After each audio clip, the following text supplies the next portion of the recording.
बच्चों, सुप्रभात, good morning. Welcome to online classes of standard 7 subject Hindi.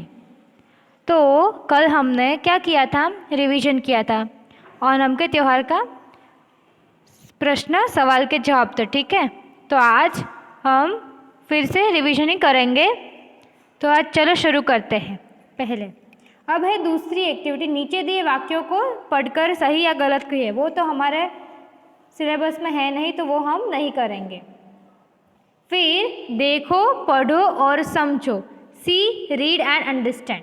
पहला ये क्या है? भाषा ज्ञान, ग्रामर्स के लिए इसमें से क्या आएगा? विशेषण आपको ढूंढना है।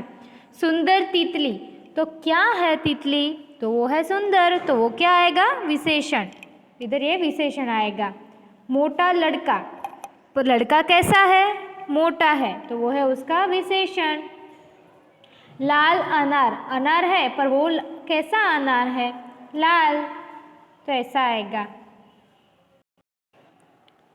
अब है खट्टी इमली, इमली कैसी होती है?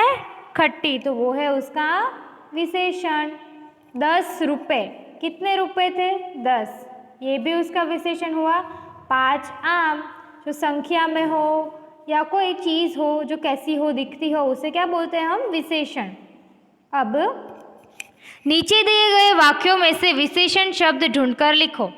अब पहला, रंग बेरंगी फूल खिले हैं। फूल कैसे खिले हैं? रंग बेरंगी, तो वो क्या हुआ? इसका विशेषण। यह त्योहार 10 दिन तक चलता है। कितने दिन का त्योहार है ये? 10 दिन का, तो 10 है वो इसका विशेषण है। कोई भी चीज़ बतानी हो कि 10 है, कोई भी चीज़ कैसी हो, उसे हम कोई भी एक शब्द में कहते हैं, उसे विशेषण कहते हैं। पकवान बनाए जाते हैं, पकवान तो है पर कैसा होता है? कई बार नहीं बना होता है अच्छा, तो स्वादिष्ट भी होता है और बुरा भी, तो इधर वो दोनों ही क्या होते हैं? विशेषण। तो इधर क्या है? स्वादिष्ट, तो वो उसका है विशेषण। मैंने नई साइकिल ली, क्या लिया आपने? नई साइकिल, पर क्या आएगा? नई ली ना आपने, तो वो आएगा विशेषण। अब है पाठ में से 6 संयुक्त वर्ण वाले शब्द चुनकर लिखें।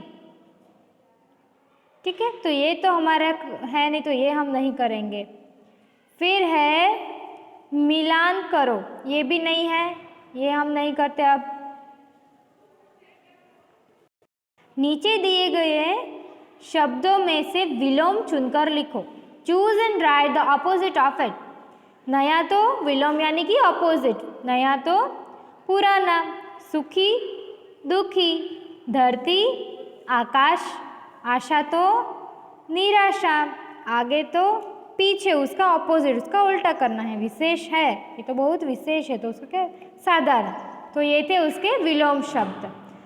अब ये ओणम के चैप्टर का जो भी सिलेबस में था, इसका हमने रिवीजन कंप्लीट कर लिया। ठीक है, आप एक बार ठीक से पढ़ना, और फिर भी मैं बता देती हूँ कि आपको वो शब्द अर्थ में दोनों ही लिखने हैं, हिंदी और इंग्लिश दोनों ही। और जहाँ पे हिंदी ना हो उधर सिर्फ इंग्लिश, पर जब हिंदी लिखते हो तो उधर उसके साथ आपको इंग्लिश तो लिखनी ही है। चलो अब शुरू करते हैं कुर्ग वाला। ठीक है, कुर्ग। अब इसमें है शब्दार्थ। उपचार यानी इलाज, ट्रीटमेंट, कोई भी चीज़ का इलाज कराना हो तो उसको हिंदी में क्या बोलते हैं? उपचार। प्रदूषण यानी कि पॉल्यूशन, गंदगी, उसको हम हिंदी में बोलते हैं प्रदूषण, फैला हुआ है, ऐसा प्रदूषण बोलते हैं। दूषित, गंदा, डर्टी, यह बहुत पानी गंदा है, तो उसको हिंदी में कैसे बोलते हैं? यह पानी दूषित है, दूषित यानी कि गंदा। प्राणवायु, प्राणवायु जीवन के लिए आवश्यक वायु, ऑक्सीजन को हम हिंदी में बोलते हैं प्राणवायु। कल, मशीन, रसायन, फर्टिलाइजर, स्वर्ग, हेवन, यद्यपि, जबकि, ऑल्दो, इसको बोलते हैं यद्यपि।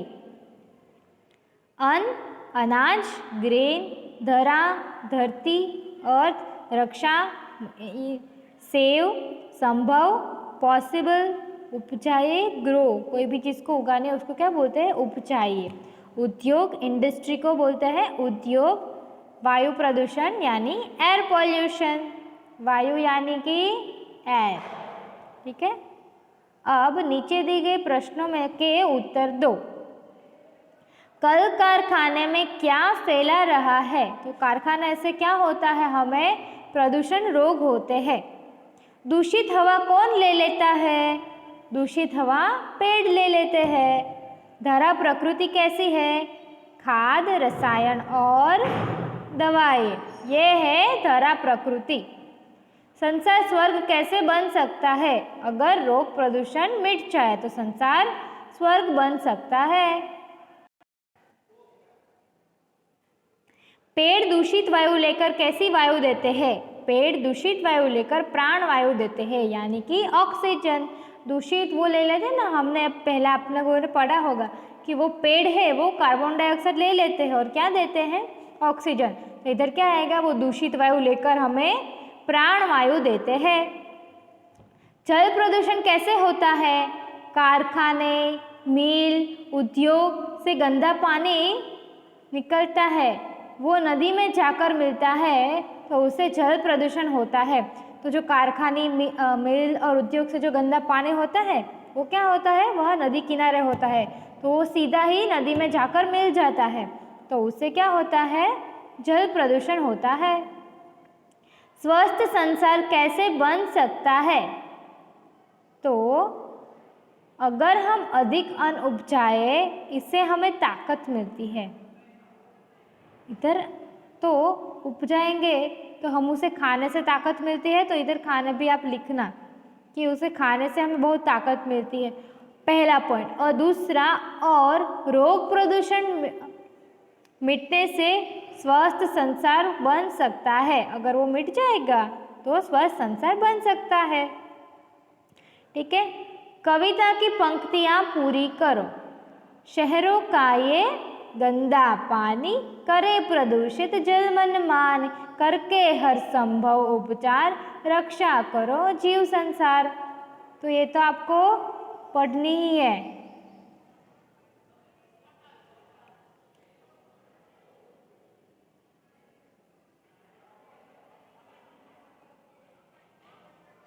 ठीक है, शहरों का ये गंदा पानी करे प्रदूषित जल मन माने, करके हर संभव उपचार रक्षा करो जीव संसार। ठीक है, तो ये हाँ हमने कुछ भी कंप्लीट कर लिया है। तो अब आप अच्छी तरह से पढ़ना, मीनिंग भी दोनों और आंसर में भी। और इस आंसर में स्वस्थ संसार में क्या है? अगर हम अधिक अन्न उपजाए तो उसे खाने से, वहाँ लिखना खाने से हमें ताकत मिलती है, ऐसा। ठीक है, ये पॉइंट एक रह गया था तो आप इसे लिख डालना। ठीक है, best of luck all of you for your exam. Thank you.